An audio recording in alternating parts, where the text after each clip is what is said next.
Hello नमस्कार, welcome to inculcate learning. आज हम बात करने वाले हैं कंट्रीब्यूशन ऑफ एजुकेशनल थिंकर्स में श्री अरबिंदो घोष के बारे में कि उनकी एजुकेशनल थिंकिंग क्या थी, उनकी फिलोसफी क्या थी। तो हम डिटेल में उनके बारे में डिस्कस करने वाले हैं। दिस इज प्रेजेंटेड बाय मी रवीना। अगर आपको वीडियोस इन्फॉर्मेटिव लगती हैं तो लाइक, शेयर और सब्सक्राइब जो है आप इनकलकेट लर्निंग को कर सकते हैं। अब वीडियो शुरू करने से पहले ये वीडियो जो है वो इम्पोर्टेंट है, पहली बात। दूसरी बात, इसमें हम लास्ट में जो है प्रैक्टिस क्वेश्चंस भी इंक्लूड कर रखे हैं मैंने। और तीसरी बात जो है कि ये थोड़ी सी लंबी वीडियो हो सकती है, बट डिटेल डिस्कशन होगा तो आपको अच्छे तरीके से समझने के लिए इसको लास्ट तक देखना पड़ेगा। इसके बाद एक और बात कि ये बीएड, एमएड और यूजीसी नेट तीनों ही पोर्शंस में जो है जरूरी है ये पर्टिकुलर थिंकर्स जो हैं। तो थिंकर्स जब तीनों एग्जाम में आते हैं यानी कि हमें सब्जेक्टिव और ऑब्जेक्टिव दोनों तरीके से इनको पढ़ना होगा। सो इस वीडियो के बाद आप श्री अरबिंदो घोष के बारे में जो है सब्जेक्टिव क्वेश्चन भी अटेम्प्ट कर पाएंगे, प्लस आप ऑब्जेक्टिव क्वेश्चंस को भी सोल्व कर पाएंगे। चलिए फिर शुरू करते हैं। सबसे पहले देखते हैं कि what will we study in this video, कि हम क्या पढ़ने वाले हैं। इसमें मैं थोड़ी सी स्पीड जो है वो मेंटेन रखने की कोशिश करूंगी ताकि कंपैरेटिवली जल्दी जो है हमारी वीडियो खत्म हो जाए। सो इसमें हम सबसे पहले अरबिंदो की लाइफ के बारे में पढ़ेंगे कि वो कैसे जो है उनका जन्म, कहाँ जन्म हुआ, किस तरीके की फैमिली थी। सो उनकी ओवरऑल लाइफ के बारे में, जो इनकी इंपॉर्टेंट पब्लिकेशंस हैं उनके बारे में जो हमें याद रखनी चाहिए एग्जाम पॉइंट ऑफ व्यू से। नेशनल एजुकेशन सिस्टम की ये बात करते हैं तो उसके बारे में भी हम पढ़ेंगे। उसके बाद फिलोसफी ऑफ अरबिंदो की, उन्होंने लाइफ को लेके क्या फिलोसफी दी थी, प्लस माइंड को लेके उनके क्या विचार थे, ठीक है। और फिर इस फिलोसफी का एजुकेशनल इम्प्लीकेशन क्या है। टू नेगेशंस हैं, यानी कि दो चीजों को ये डिनाई करते हैं, उन चीजों के बारे में पढ़ेंगे। फंक्शंस ऑफ एजुकेशन है कि किस एजुकेशन का बेसिक रोल क्या होता है, फंक्शन क्या होता है, क्या काम करेगी एजुकेशन। इंटीग्रल एजुकेशन को ये सपोर्ट करते हैं और इंटीग्रल एजुकेशन जो है वो इन्होंने दी है कि इंटीग्रल एजुकेशन के बारे में इन्होंने काफी डिटेल में बात की है। स्टेजेस ऑफ इंटीग्रल एजुकेशन के बारे में भी ये बात करते हैं। उसके बाद है एम्स ऑफ एजुकेशन, कि एजुकेशन की एम क्या होने चाहिए, ऑब्जेक्टिव क्या होने चाहिए, एक तरीके से प्रिंसिपल्स क्या होने चाहिए टीचिंग के या फिर टीचिंग एंड लर्निंग के। करिकुलम किस तरीके का होना चाहिए, टीचर का क्या रोल होगा, टीचर किस तरीके का मेथड ऑफ टीचिंग जो है वो इस्तेमाल करेगा, डिसिप्लिन जो है वो किस तरीके का होगा। और लास्ट में हम डिस्कस करेंगे कुछ एक प्रैक्टिस क्वेश्चंस।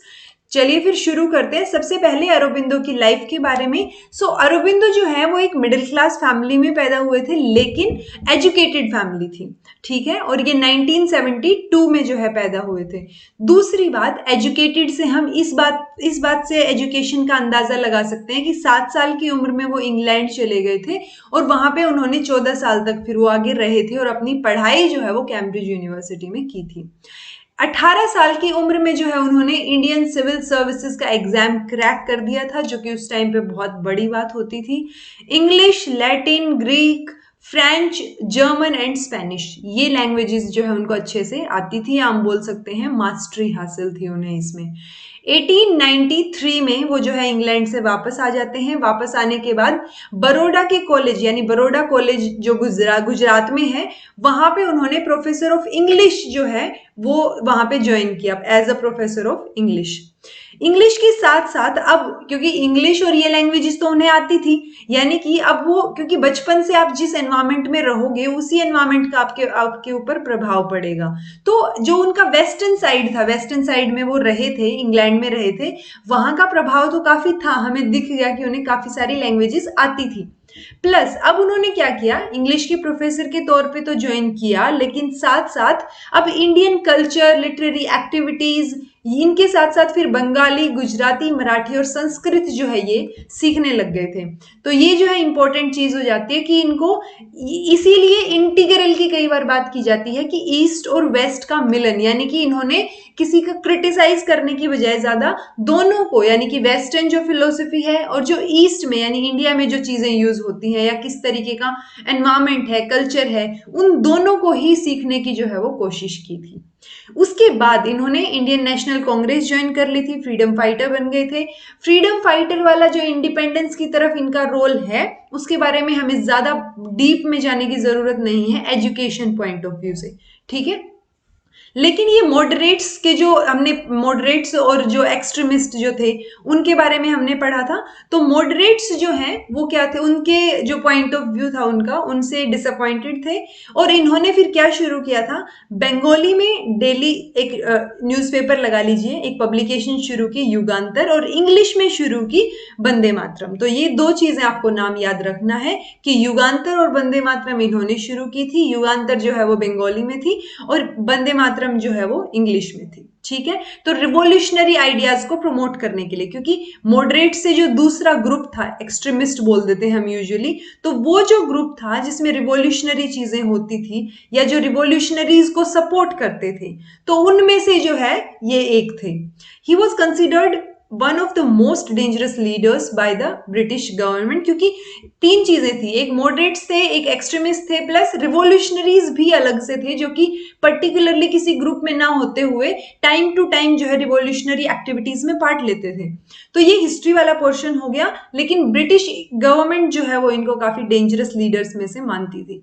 सो एक रिवोल्यूशनरी फ्रीडम फाइटर से ये फिलोसोफर जो है वो बन जाते हैं, क्योंकि 1908 में इनको अलीपुर बॉम्ब केस के चक्कर में जेल भेज दिया जाता है और जेल में फिर वो क्या करते हैं, yoga, meditation, religious, philosophical, spiritual literature की स्टडी करते हैं।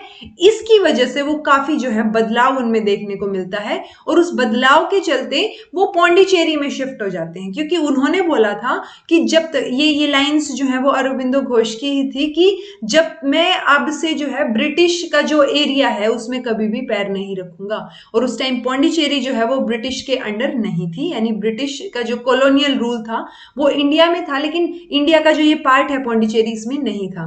वहां पे फिर ये रहने लग जाते हैं। 40 साल जो इनके जिंदगी के बचे हुए थे यहाँ, ये जो 1908 में बॉम्ब केस में अंदर हुए थे, उसके बाद जब ये बाहर आते हैं तो ये वहां से पौंडीचेरी शिफ्ट हो जाते हैं। ठीक है, और वहां पे जो है फिर आश्रम और जो इंटरनेशनल आश्रम, international centre of education, social activities, ये सब वो सेटअप करते हैं। दूसरी बात जो सबसे इंपॉर्टेंट याद रखने वाली बात है, इन्होंने एक नया एक्सपेरिमेंट जो है वो स्टार्ट किया था जिसको ओरोविल बोला।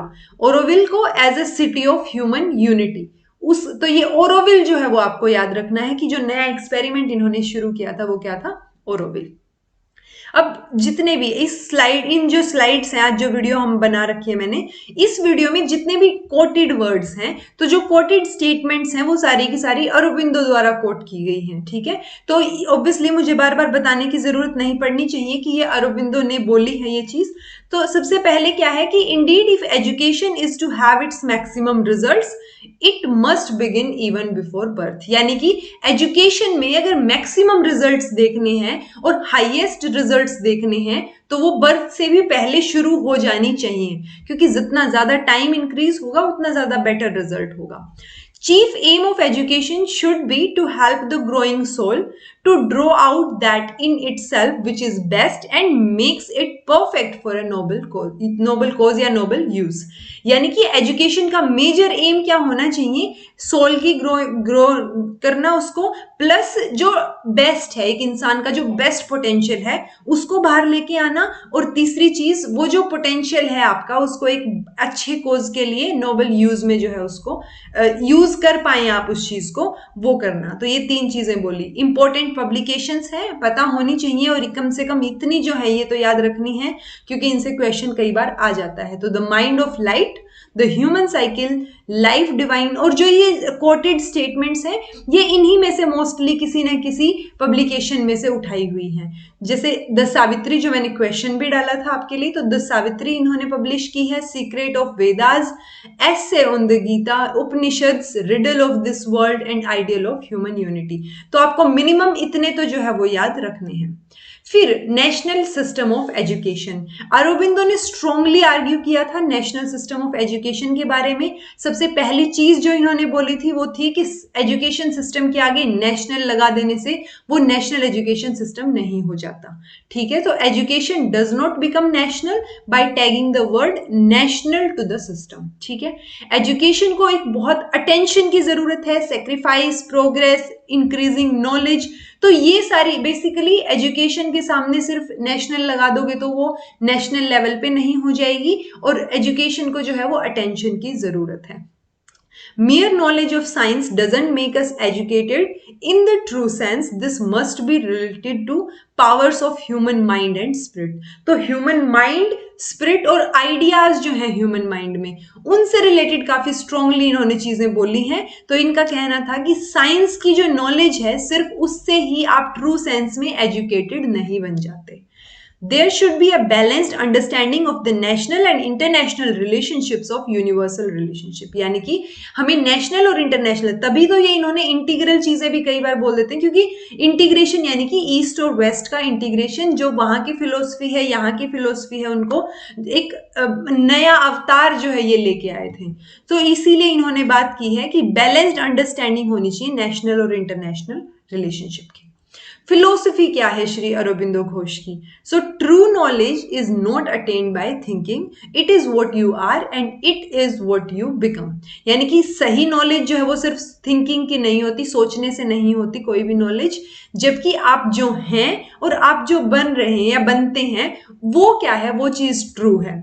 आइडियलिस्टिक थे ये, बिल्कुल कोर आइडियलिस्टिक थे. आइडियलिस्टिक फिलोसफी ऑफ लाइफ जो है इनकी, वो किस पे बेस्ड थी? वेदांता फिलोसफी ऑफ उपनिषद पे बेस्ड थी. 3 टाइप की प्रोसेस यानी 3 स्टेप की इन्होंने बात की है सेल्फ डिस्कवरी में, और उन 3 स्टेप्स को जो है ट्रिपल ट्रांसफॉर्मेशन इन्होंने बोला है. तो आपको ऑब्जेक्टिव क्वेश्चंस के लिए ध्यान होना चाहिए कि ट्रिपल ट्रांसफॉर्मेशन किससे रिलेटेड है? अरबिंदो से रिलेटेड है. और इन ट्रिपल ट्रांसफॉर्मेशन में ये बात करते हैं साइकी ट्रांसफॉर्मेशन, स्पिरिचुअल ट्रांसफॉर्मेशन और सुप्रामेंटल ट्रांसफॉर्मेशन. तो ये तीनों के तीनों आपको पता होने चाहिए, ओवर डीप में हमें जाने की जरूरत है नहीं. अब हमें पता है 5 सेंसेस होती हैं, तो इन्होंने एक 6th सेंस जो है वो किसको बोला था? माइंड को. और उसके बारे में ये क्या बोलते हैं कि the first business of educationist is to develop in the child right use of 6 senses. यानी कि जो पहला काम है किसी भी एजुकेशनिस्ट का, या क्योंकि एजुकेशनिस्ट है तो वो अल्टीमेटली कहीं ना कहीं टीचर भी है, तो पहला काम क्या है कि जो बच्चे में 6 सेंसेस हैं उनका वो राइट तरीके से, अच्छे तरीके से इस्तेमाल कैसे करें वो सिखाना. To see that they are not stunted और injured by disuse.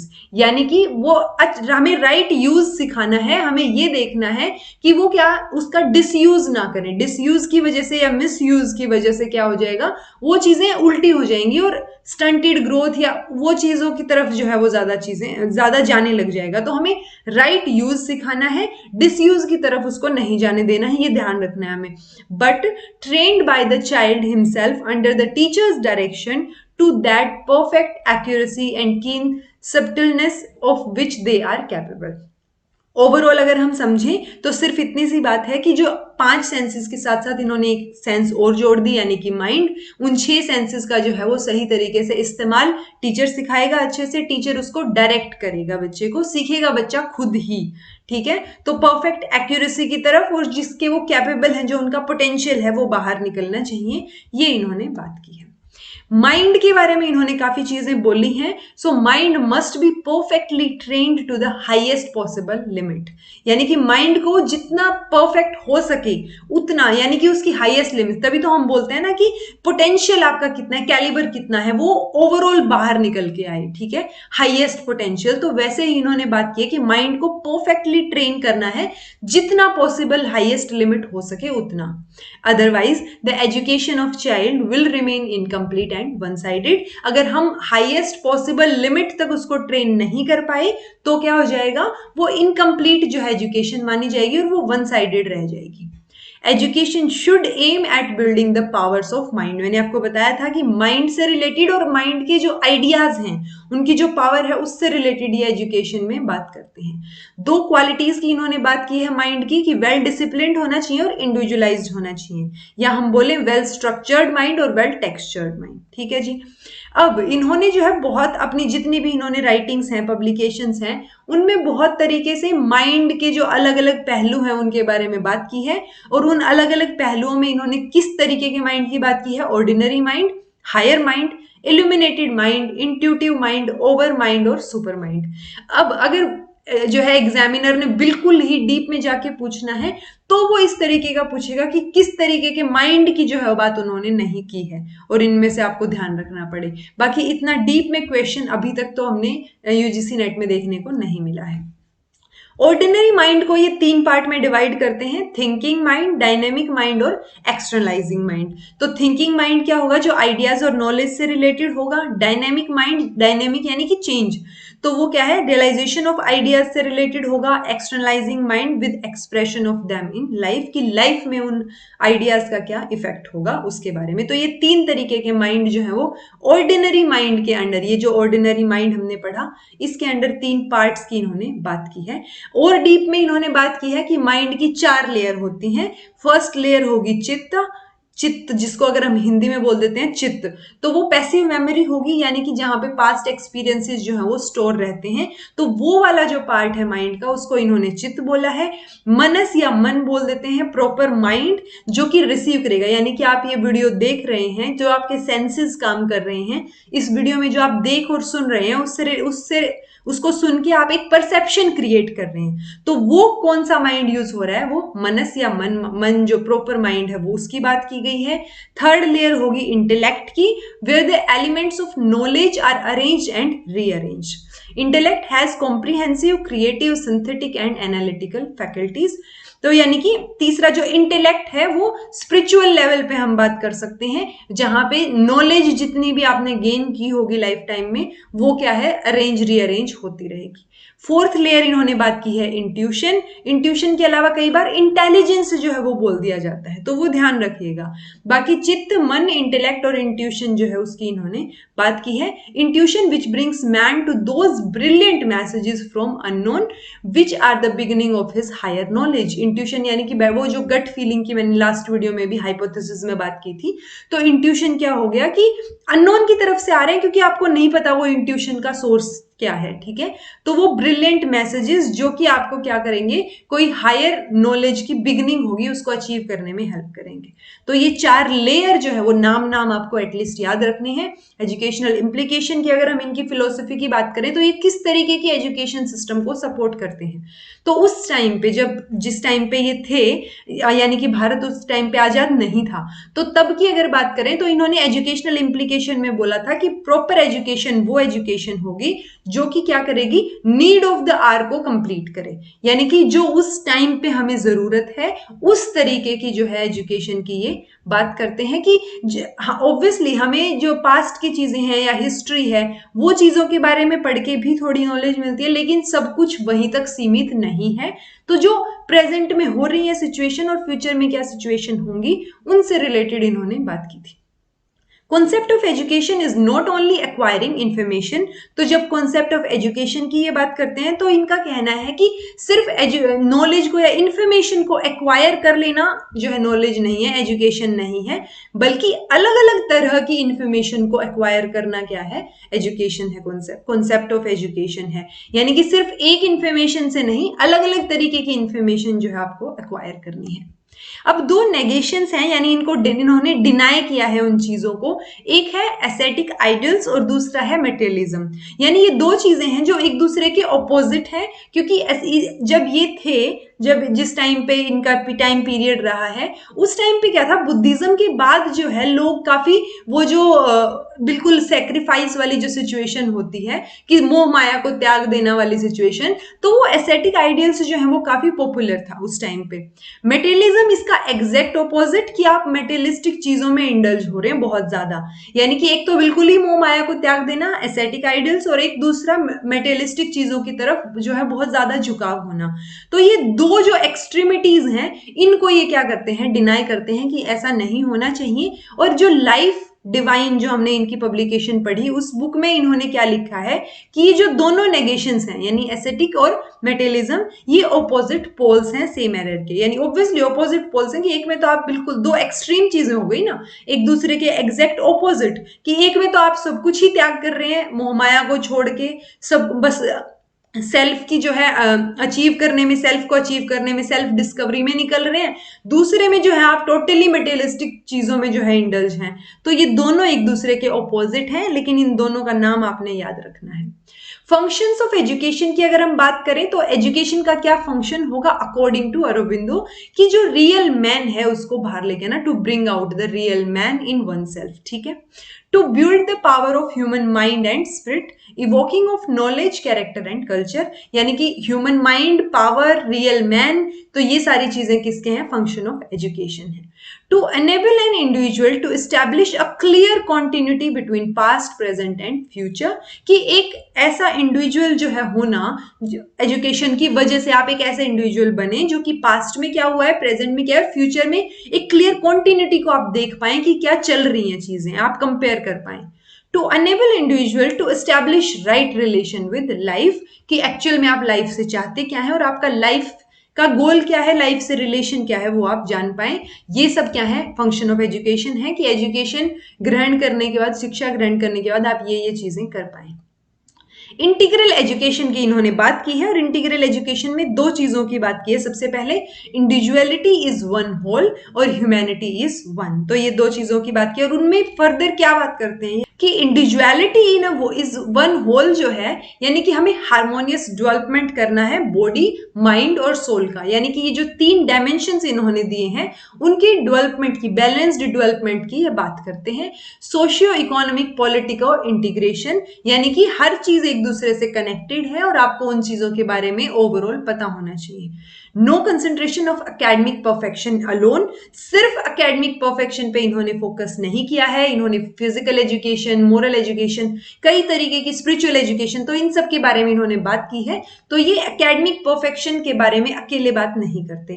Humanity is one की अगर हम बात करें तो इन्होंने खुद को जो है वो योगा और वेदांता में जो है वो इमर्स्ड पाया, और इन्होंने फिर क्या किया, क्योंकि ये शुरुआत में इस वेस्ट में रहे हैं, जब हमने देखा था कि 14 साल तक ये इंग्लैंड में रहे थे, उसके बाद ये वापस आते हैं भारत, तो इस हमारे यहाँ का जो इफेक्ट है, तो इन्होंने क्या किया, कॉन्फ्लिक्ट करने की बजाय, यानी दो अलग अलग फिलोसफी, जगह, कल्चर, उनमें कॉन्फ्लिक्ट, खुद के दिमाग में कॉन्फ्लिक्ट हो जाए उसकी बजाय इन्होंने दोनों को कंबाइन करके कुछ नया सिंथेसाइज किया, जैसे कि इंडिया का स्पिरिट और वेस्ट का जो है वो मैटर, साइंस एंड वेदांता। तो ये दो चीजें सिंथेसिस में हम बात करते हैं, spirit and matter, science and Vedanta. इसीलिए ये बात करते हैं कि ह्यूमैनिटी या जो भाईचारा है वो एक ही है, ठीक है, इंसानियत जो है। अब स्टेजेस या फेजेस ऑफ इंटीग्रल एजुकेशन आता है कि इंटीग्रल एजुकेशन में इंटीग्रेटेड वे में ये किस किस चीज के बारे में बात करते हैं। तो फिजिकल एजुकेशन में भी ये फिजिकल डेवलपमेंट की भी और फिजिकल प्योरिटी की भी, दोनों की बात करते हैं। और हमें जस्ट जो इनमें वर्ड है, फिजिकल एजुकेशन, वाइटल यानी necessary, vital education, moral education, mental education, इनका जो वर्ड है लिटरल मीनिंग वही उसी टाइप की चीजें जो है वो इनके अंदर मेंशन है।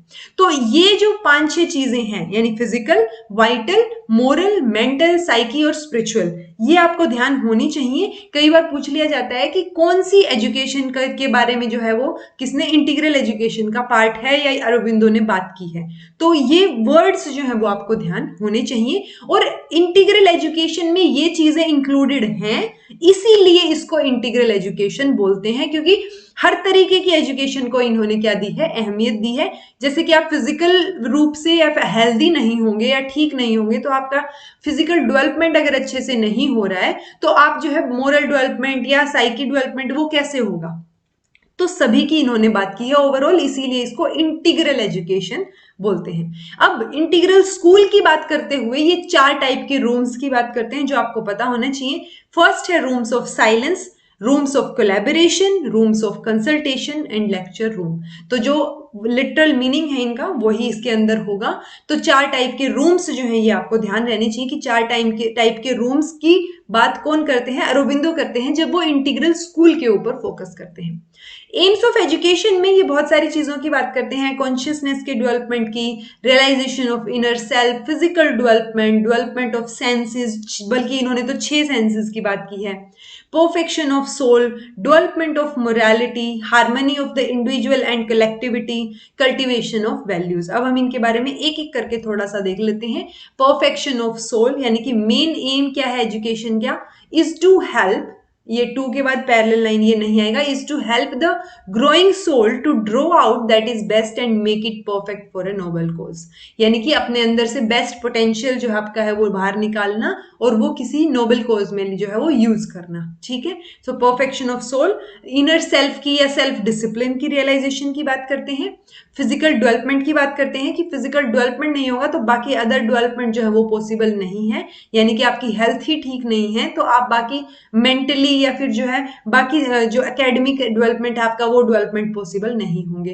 डेवलपमेंट ऑफ मोरालिटी की इन्होंने बात की है और इन्होंने स्पेसिफिकली बोला है कि मोरल डेवलपमेंट यानी कि मोरल और इमोशनल डेवलपमेंट के बिना अगर मेंटल डेवलपमेंट होता है तो वो हार्मफुल होगा, क्योंकि अगर आप में इमोशंस नहीं है या आपकी मोरल एथिकल वैल्यूज नहीं है तो उस टाइम पे अगर आपकी मेंटल डेवलपमेंट बहुत हाई लेवल पे है तो वो तबाही का कारण बन सकता है बेसिकली, ठीक है, तो वो बहुत हार्मफुल होगा, इसलिए मोरल डेवलपमेंट बहुत जरूरी है।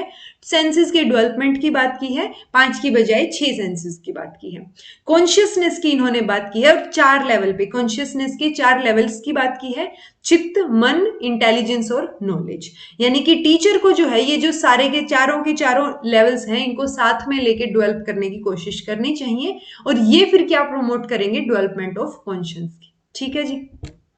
Harmony of individual and collectivity, इसमें ये इंटरनेशनल लेवल पे भी बात करते हैं, यानी कि अब जो इन्होंने कुछ बोल दिया वो मदर ने एक्सप्लेन किया है, वो बोलती हैं कि for all world organisations to be real, to be able to live, must be based on mutual respect and understanding.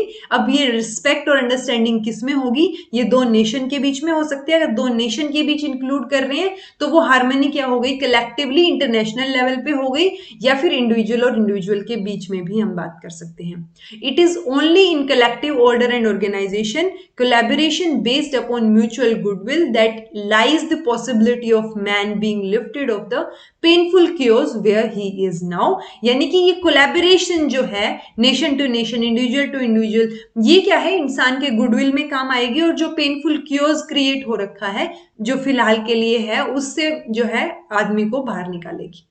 Cultivation of values की बात की है। कल्टीवेशन ऑफ वैल्यूज की बात क्यों की है, क्योंकि कैरेक्टर फॉर्मेशन जो है वो वैल्यूज पे डिपेंड करेगा कि आपकी मोरल वैल्यूज क्या है। सुप्रीम वैल्यू जो है इनके अकॉर्डिंग वो इन्होंने हार्मनी को बोला है, और भी बहुत सारी वैल्यूज हैं जैसे spirituality, divinity, evolution, ascent, transformation, ये सब चीजें, लेकिन सुप्रीम इन्होंने हार्मनी को बोला। प्लस इन्होंने बोला कि सिंसियरिटी जो है वो मोस्ट इंपॉर्टेंट वैल्यू है, क्योंकि सिंसियरिटी अगर डेवलप हुई तो उसके बाद जो बाकी जो हमने बात की है वैल्यूज की वो सारी की सारी ऑटोमेटिकली फॉलो करेंगी या वो सारी की सारी डेवलप हो जाएंगी। Principles of teaching and learning की ये बात करते हैं। अब इन्होंने क्या बोला है, वैसे तो ये 3 प्रिंसिपल्स की बात करते हैं, प्रिंसिपल ऑफ ट्रू टीचिंग, दूसरा mind has to be consulted in its growth, और थर्ड है principle of teaching is to work from near to far and known to unknown. तो ये टीचिंग का जो प्रिंसिपल है, नोन की आपको किस तरीके से पढ़ाना है, तो नियर टू फार और नोन टू अननोन को ये सपोर्ट करते हैं। दूसरा जो है माइंड की ग्रोथ जो है उससे रिलेटेड है, और फर्स्ट जो है वो ट्रू टीचिंग से रिलेटेड है। दैट मीन्स किसी को आप कुछ सिखा नहीं सकते, नथिंग कैन बी टॉट, और टीचर जो है वो इंस्ट्रक्टर नहीं होगा, टास्क मास्टर नहीं होगा, वो सिर्फ हेल्पर और गाइड होगा। तो ये 3 प्रिंसिपल की इन्होंने बात की है जो आपको ध्यान रखनी है। अब एक जो इनकी कोटेड लाइंस हैं वो क्या बोलती हैं कि the business of both parent and teacher is to enable and to help the child to educate himself.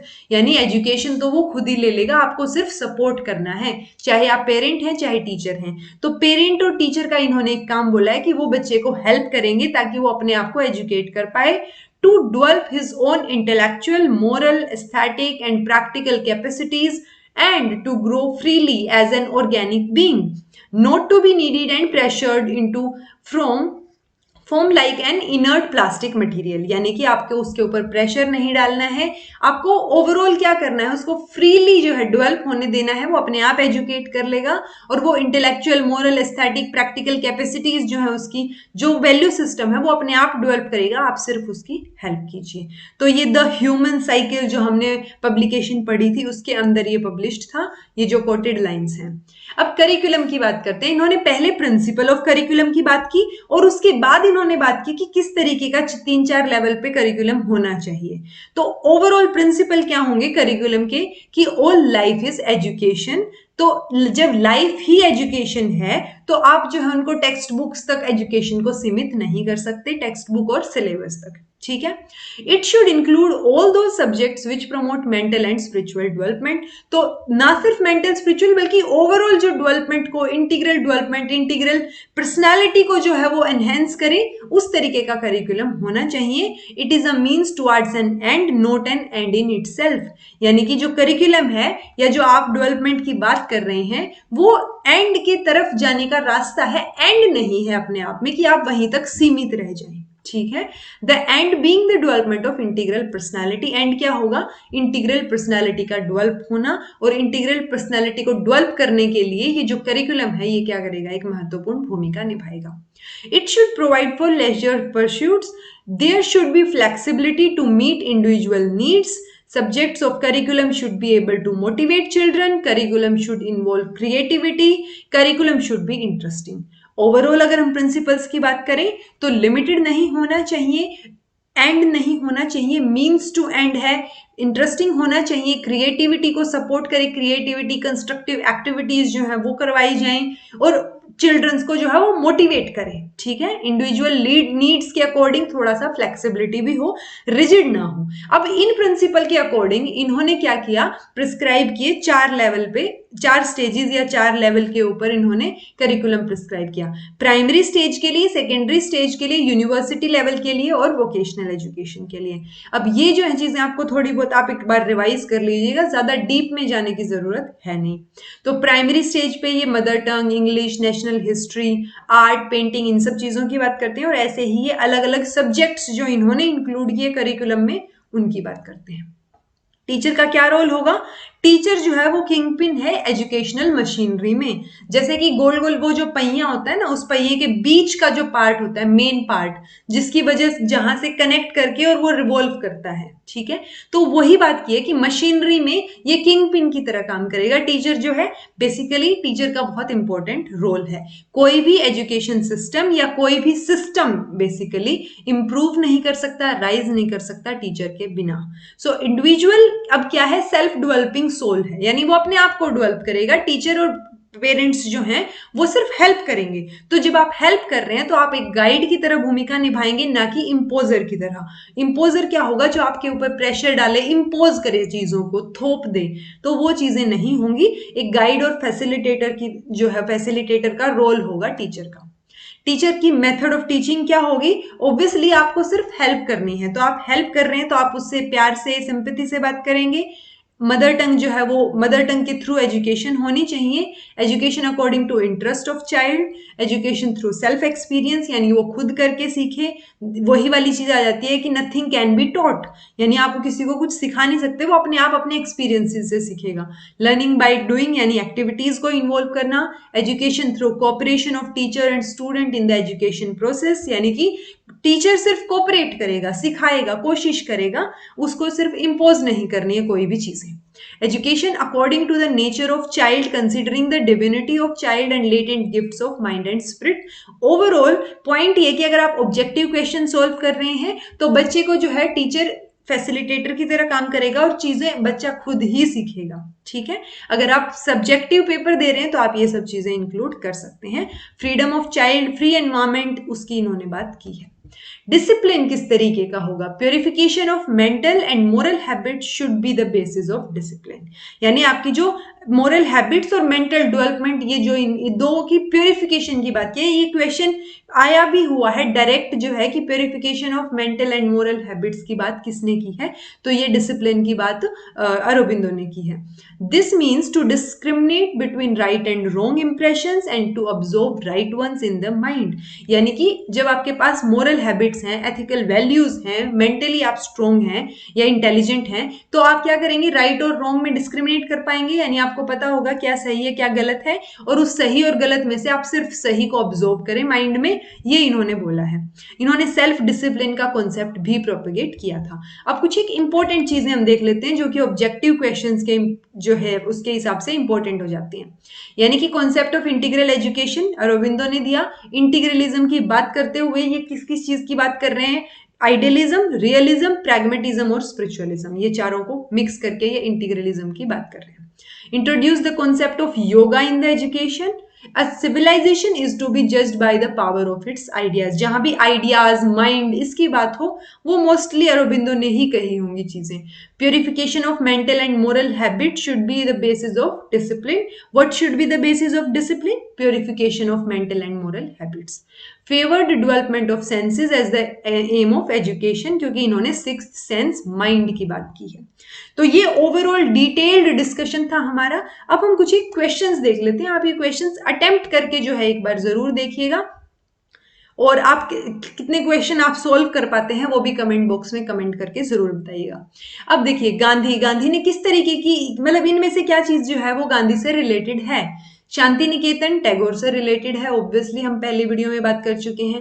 Gandhi से रिलेटेड क्या हुआ, वारधा स्कीम 1937, वो भी हम स्पेशल वीडियो में भी बात कर चुके हैं। और गांधी की जो वीडियो थी उसमें भी हमने थोड़ा सा डिस्कस किया था कि बेसिक एजुकेशन की बात कौन करते हैं, वारधा स्कीम में गांधी करते हैं।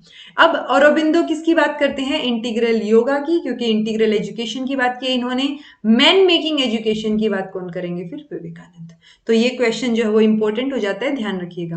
अब इसमें भी हमें मैच द फॉलोइंग ही करना है। कहाँ गया, हाँ, तो गांधी जो है वो किस चीज को सपोर्ट करते हैं इनमें से।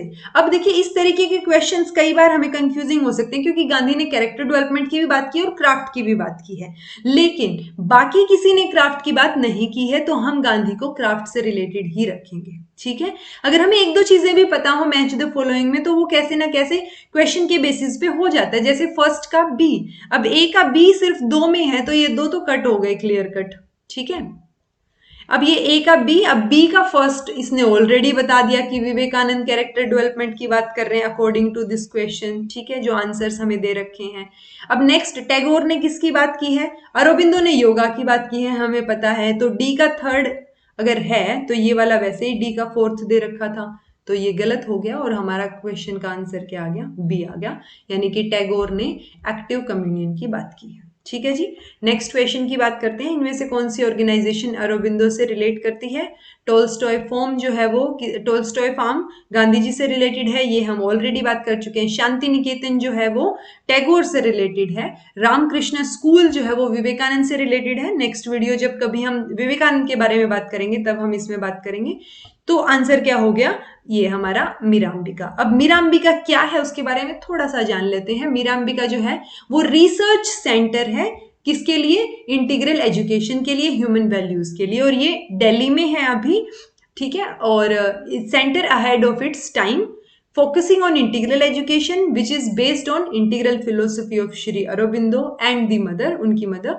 it is situated at the Shri Aurobindo Ashram campus in New Delhi। तो ये न्यू दिल्ली में है, रिसर्च सेंटर है, मीरांबिका नाम है, इंटीग्रल एजुकेशन से रिलेटेड है। इंटीग्रल एजुकेशन से रिलेट कर गया तो किसने दिया है, अरोबिंदो ने। Next question, why is Aurobindo's educational thinking called an integral education. जैसे कि मैंने आपको बोला था कि इंटीग्रल एजुकेशन क्यों बोलते हैं इसको, तो अब हमारे पास क्या ऑप्शंस हैं, because it integrates Indian and western education, कुछ हद तक ठीक है। Because it does not neglect any physical, psyche and spiritual dimension, ये भी ठीक है।